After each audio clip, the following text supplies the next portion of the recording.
आज हम फिर संस्कृत व्याकरण की कक्षा में उपस्थित हैं। संधि प्रकरण के आगे भाग विशेष के साथ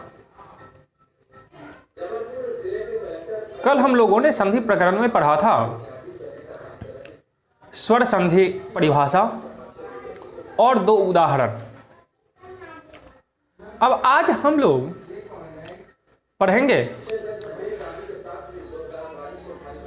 संधि के भेद और उन भेदों के उदाहरण, फिर उसके भेद। तो आइए हम लोग चलते हैं। सबसे पहले संधि के भेद के बारे में जानकारी प्राप्त करते हैं। तो संधि सबसे पहले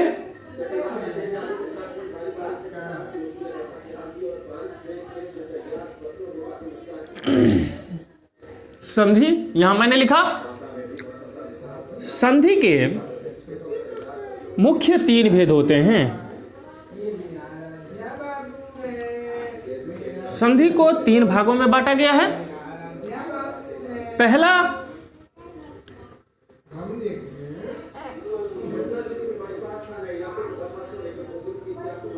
स्वर संधि,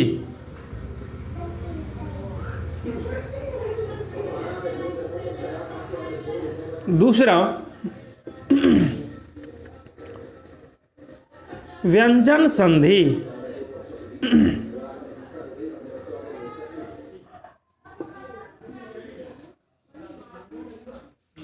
और तीसरा भेद इसका है विसर्ग संधि।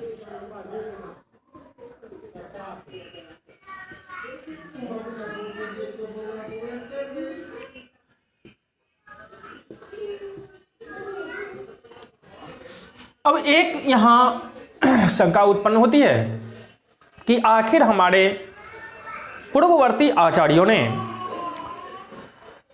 संधि को तीन भागों में बांटा, तो इसका भी मुख्य कारण कुछ होंगे।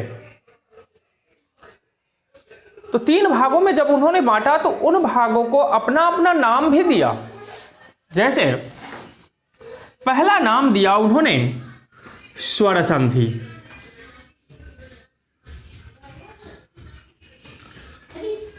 आखिर स्वर संधि की क्या विशेषता है भाई? स्वर संधि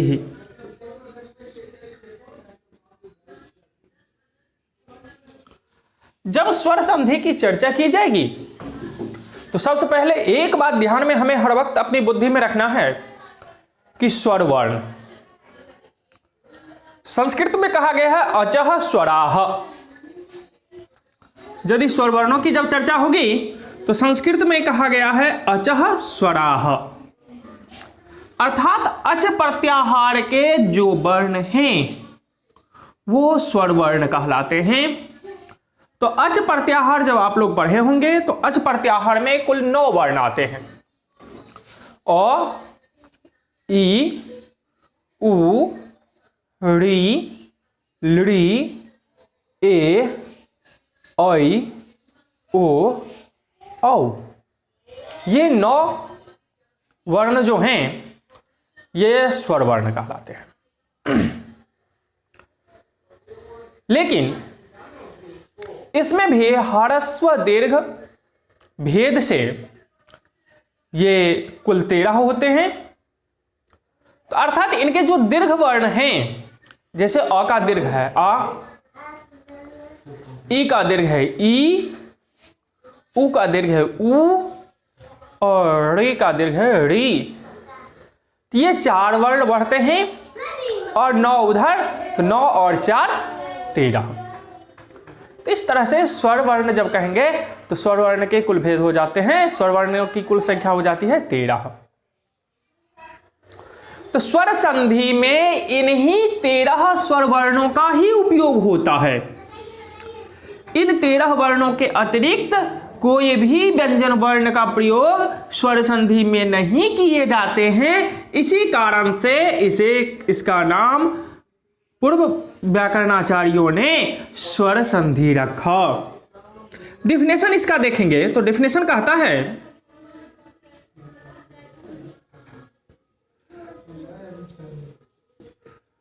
दो स्वर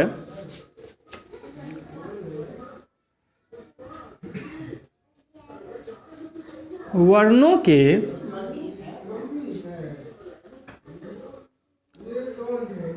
मेल से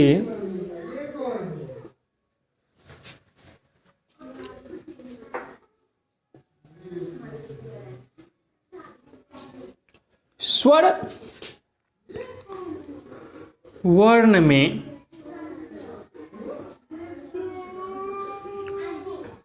जो विकार उत्पन्न होते हैं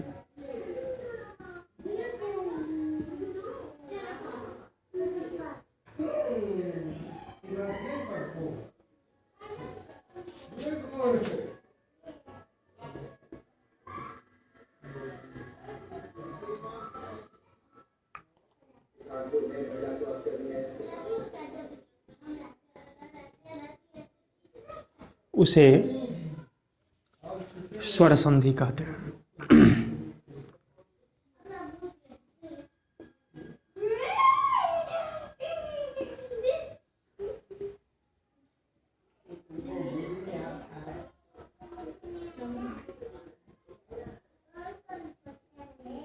ठीक, डिफिनेशन में लिखा गया कि दो स्वर वर्णों के मेल से स्वर वर्ण में जो विकार उत्पन्न होते हैं उसे स्वर संधि कहते हैं। दो स्वर वर्ण, तो जब दो स्वर वर्णों की हम चर्चा करेंगे तो उन स्थितियों में पहले पद जो होंगे, अर्थात कल मैंने कहा था कि संधि का अर्थ होता है योग अर्थात जोड़ना, तो प्लस का जहां पर चिन्ह होता है उससे पहले अक्षर और प्लस का फिर चिन्ह, प्लस के चिन्ह के बाद की जो अक्षर होगी उन दो वर्णों का ही संयोग संधि कहलाता है। या जब हम संधि विच्छेद करेंगे तो जहां पे हमारे उच्चारण की मात्राएं रुक जाती है, जैसे हम बोलते हैं जगदानंद, हमने बोला जगदानंद और चासीत, कल मैंने कहा था नास्ती, रमेशः, रमेशः। अब यहां हम देखते हैं तो रमे और आगे स, तो इन शब्दों में यहां उच्चारण की रुकावट, यहां व्यवधान होती है, अर्थात यहीं पर संधि की प्रक्रिया की गई है। अब स्वर संधि में यदि हम लिखते हैं तो स्वर संधि में यदि हम लिखें कि स्वर संधि के उदाहरण में यदि हम एक उदाहरण यदि लिखते हैं, यहां छोटा सा उदाहरण है इत्यादि, ये पूरा पद है, इत्यादि पूरे पद हैं और इन पद को हमें क्या करना होगा तो संधि विच्छेद करना होगा। क्या पढ़ता है इत्यादि। अब यहां देखें तो इत्यादि, इत्या ई आ गया, फिर त्या आ रहा है, त्या के बाद हमारी वाणी विराम होती है, फिर दी आता। तब यहां देखेंगे इत्यादि में, तो इत्यादि का सीधा संधि विच्छेद यदि हम कहते हैं तो इति प्लस आदि बराबर इत्यादि बनते हैं। ठीक, दूसरा लेते हैं यदि तथा प्लस एव बराबर तथैव,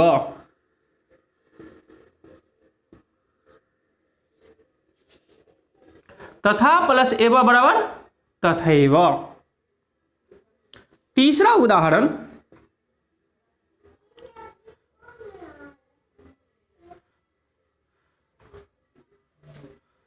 विद्या प्लस आलयः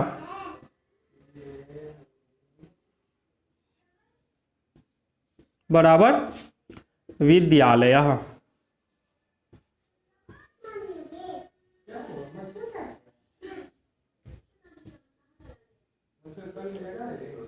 तो इन सब विषयों पे, ये तो मैंने आपका संधि का परिभाषा लिखाया, स्वर संधि का जो परिभाषा लिखाया गया है अभी, उस स्वर संधि के परिभाषा में आपको मैंने ये बताया कि यहां देखें ये 3 उदाहरणों के माध्यम से कि इनमें कहीं स्वर वर्णों के अलावे अन्य कोई दूसरा वर्ण का प्रयोग नहीं किया गया है प्लस के पहले या प्लस के बाद।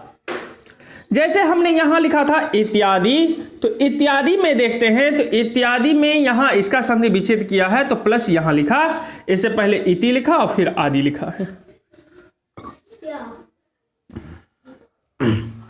तो इति में जो प्लस से पहले का जो अक्षर है वो है ह्रस्व ई, ये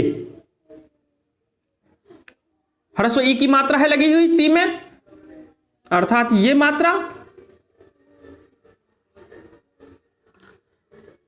अब यहां इसके बाद आगे यानी प्लस के बाद, तो प्लस के चिन्ह के बाद की जो अक्षर हैं वो है आ।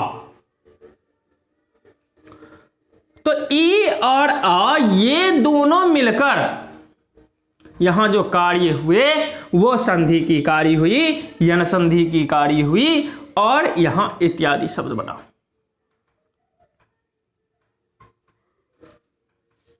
आगे दूसरे उदाहरण में हमने देखा, यहां लिखा है तथा प्लस एवं। अब तथा यानी प्लस से पहले तथा का जो अंतिम वर्ण है वो है आ और प्लस के बाद का जो पहला अक्षर है वो है ए।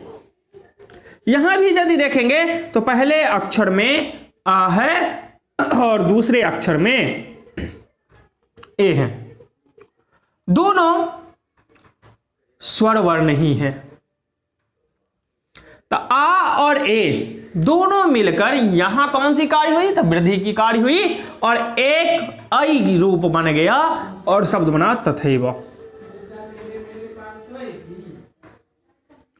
तीसरे उदाहरण में फिर देखेंगे प्लस से पहले स्वर वर्ण कहां है, तो विद्या में आ। प्लस के बाद स्वर वर्ण कहां है, तो आलयः में आ। अब यहां दोनों आ को क्या हो गया, तो सवर्ण दीर्घ आदेश होता है और शब्द बनता है विद्यालयः। इस तरह से यहां ये जो है स्वर संधि के मैंने आपको 3 उदाहरणों के माध्यम से स्वर संधि को समझाया।